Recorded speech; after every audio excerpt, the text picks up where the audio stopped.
Hi, it's Simon here from Adelaide Walker. I'm going to do another demo for you today, and this is putting together a SampleIt Loom. So you might have seen our other videos on a rigid head loom. It's fairly similar, if anything a little bit easier, but we thought we'd do it anyway. First thing to say is we've treated this one. You just might be able to see there's a bit of a luster on that. The Ashford advice says if you want to paint your loom or put a finish on it, do it before you assemble it because it's a lot easier. For those who are interested, that has had 4 coats of Danish oil on it just to give it a bit of protection and a bit of, not so much waterproofing, but stops finger marks and such like. My top tip, if you're going to do that, is bung a bit of string, or carefully insert a piece of string if you prefer, through the hole, and then you can hang it up on your washing line or whatever to dry, and it just makes it a bit easier, and you've not got any wet bits in contact and wiping off their oil or whatever. Alright, so here we go. Alright, so the first thing we're going to do is to fit these little clicker bars, clicker pawls as they're called, onto the right hand side of the loom. You can only fit them on that side. And you do need, if you've still got them on, to remove these little wooden bits of scrap that just protect these pins. You would obviously take those off if you were going to finish them, but I've just popped them back on for the purposes of showing you.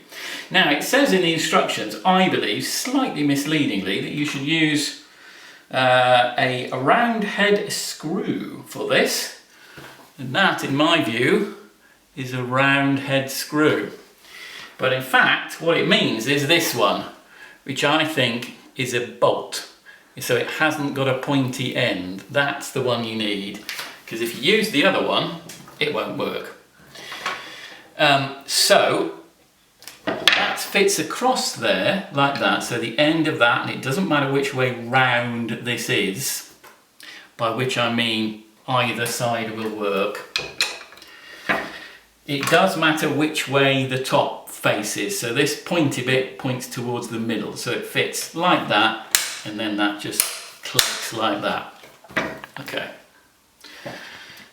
So that bolt is going to go through that hole in the back into this piece here.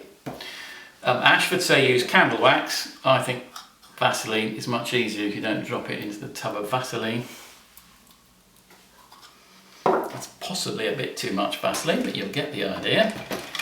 And that just screws through from the other side. If you do what I've just done, then wiping it off with a handy piece of cloth is recommended. So that just screws up. And there. Now there's another tip for you here. Because this needs to move quite freely, the recommended depth is 0.5 millimetre, and I don't know whether you're like me, but if so you can't immediately judge 0.5 millimetre. So my tip is to, with a bit of paper, fold it in half 3 times, and then just use that to measure your depth. So when it kind of grabs the paper like that, that should be okay. And then I should be able to move that freely, which I can. I'm going to do exactly the same with the other bolt at the other end, and remember the handle needs to point towards the centre of the loom.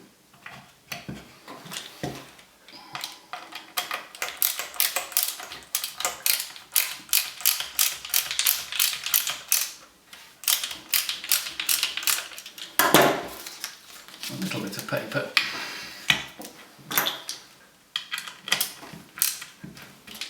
It's a bit tight. There we are. And again, that moves freely. If you've done what I've done there, it just needs to sit over the top so that it moves like that. So the pin needs to sit in the middle of the pawl like that. All right.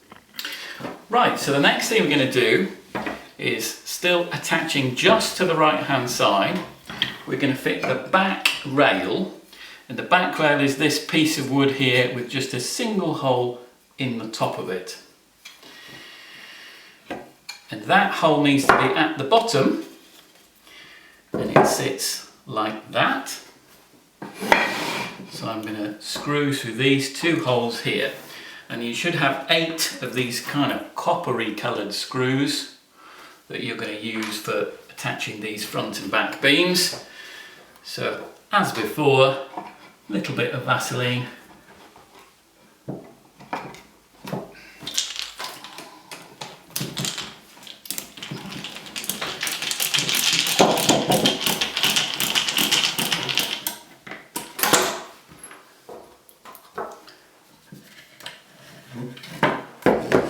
Easier, I think, if you just turn it upside down and put that second one in to make sure the hole is lined up.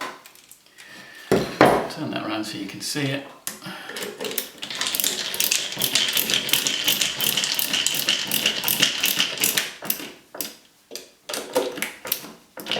There we are. You really want those screws to be nice and tight so that they're not sitting proud of the surface. That's perfect. So that's my back beam done. I'm now going to do something similar with the front beam. You shouldn't have many bits of timber left by this point. That is the front beam, which has got that little groove in the top of it, and that groove should be sat facing upwards. And that fits, that's the back, that's the front, that fits down here like that. And again, it's our little wood screws that fit in there.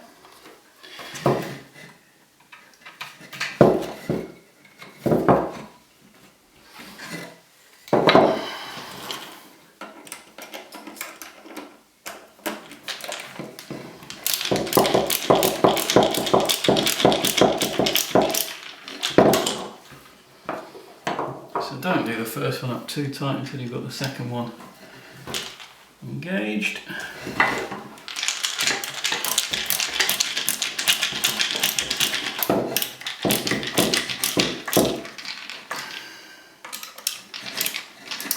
Make sure those are nice and tight. So there we go, that's our right hand side of the loom with the back beam and the front beam, back rail and front rail fitted. So what we're going to do now is fit the two rollers. The front and the back roller are the same, there's no difference, but you'll see that one end of the roller is longer and has a squared off section to it, and that is the section, squared off bit, that needs to go through your right hand side. So a little bit of wax around the side of the roller, just so it moves nicely, and I'm just going to sit that in there for now, and then I'm going to do the same with the other roller. So again, the long edge with the squared off bit is fitting through like that. I think it is easiest at this point if you then put your loom gently on its side to fit the other left hand side. And all we're doing again on this one is, first off, don't forget to wax the other end of the rollers.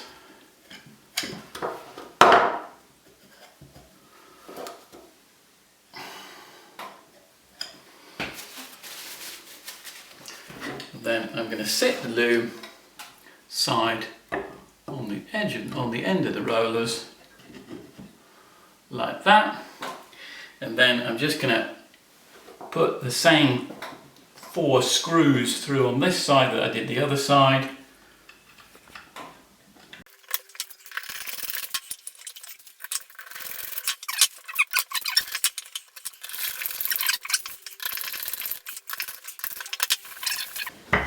There we are, it almost looks like a loom at this point. Now at this point it's just worth checking that your loom is put together squarely, because it is possible for it not to quite be square. What I'd suggest doing is put it on a surface you know is flat. This table is not very flat, like a kitchen work surface or something like that, and just make sure it sits without wobbling. If it does that sort of thing, then I suggest, whilst it's on that flat surface, just loosen off these screws on one side, it doesn't matter which side, and whilst you're holding it flat on that surface, just tighten them up again, and then that should be nice and flat like that. Okay, so now we're going to put the cogs on the side. They fit on the end of each bar. Roller is the word I'm looking for there. So the hole in the cog, a sort of vaguely oval hole, just fits over the end of the beam. And before you do anything else, just make sure that it clicks into place like that, and that the pawl fits neatly on the cogs on the wheel. Once it does, then your remaining 2 round head screws through the washer, and then into the hole. I'm making this look terribly clumsy because I'm trying to do it in a very awkward way so that you can see what I'm doing. You would obviously probably not be filming yourselves while you're doing this, in which case it would be a bit easier.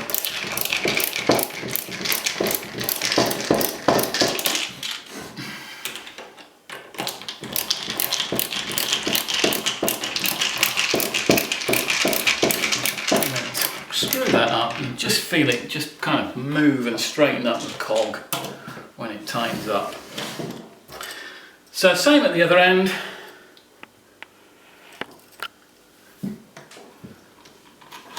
Fit the cog over the end of the beam. Make sure it engages nicely. I think actually that would be better the other way around.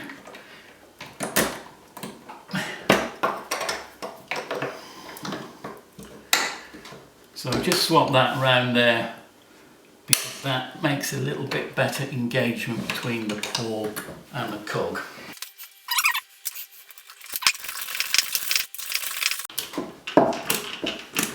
And there we are, nice and tight, nearly there. So what we're going to do now is just fit these plastic handles onto the cog, and those 4 lugs just fit into those holes, those 4 holes there on the cog. Constructing a few of these has suggested that this bit is made easier if you just slap a bit of wax, or sorry, apply a bit of wax carefully onto the end of those lugs, and then fit those into the holes. Just kind of give it a bit of a squeeze. This point has been given rise to a good amount of humour when we've been filming these, because it says, what does it say on this one? It says, give the handle a sharp hit with the palm of your hand or a rubber hammer. I recommend a rubber hammer because you can actually quite hurt your hand. And confidence is our friend here. A single tap like that will do it. You'll see that when I've done that, there is no room between the handle and the cog, which is what you want. So same again on the other one.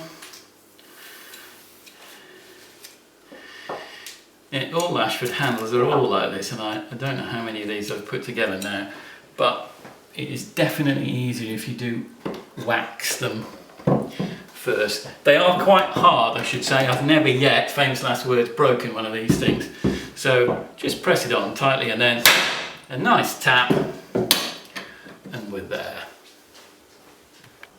Right, so the last thing we need to do is to fit the warp sticks to the rollers. These are the two warp sticks. If you've got anything other than those two left, other than the clamp, then something's gone wrong. And these are attached by means of these warp stick ties, which are on this piece of scrap plastic, which if anybody remembers doing Airfix kits in the 70s, like I do, it's rather similar to that. These were called sprues, I'm sure. So they just twist off there.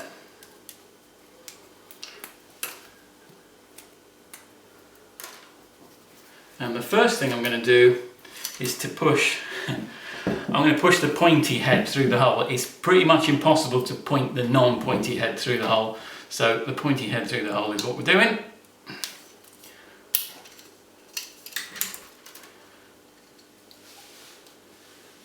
This is a 10-inch loom. I am not certain whether the 16-inch loom may have another set of another one of these, so 4 rather than 3. So my warp stick ties are through the loom, through the warp stick, and then I'm pushing those through the beam. You will see, I hope, that that hole is bigger than that hole. And the arrowhead wants to go through the small hole, not the big hole. So just push those through like that.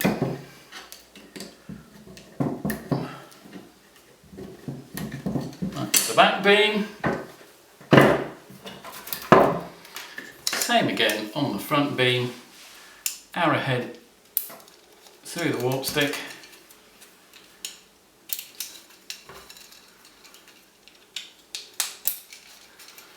And then through the small hole, not the big hole, on the beam.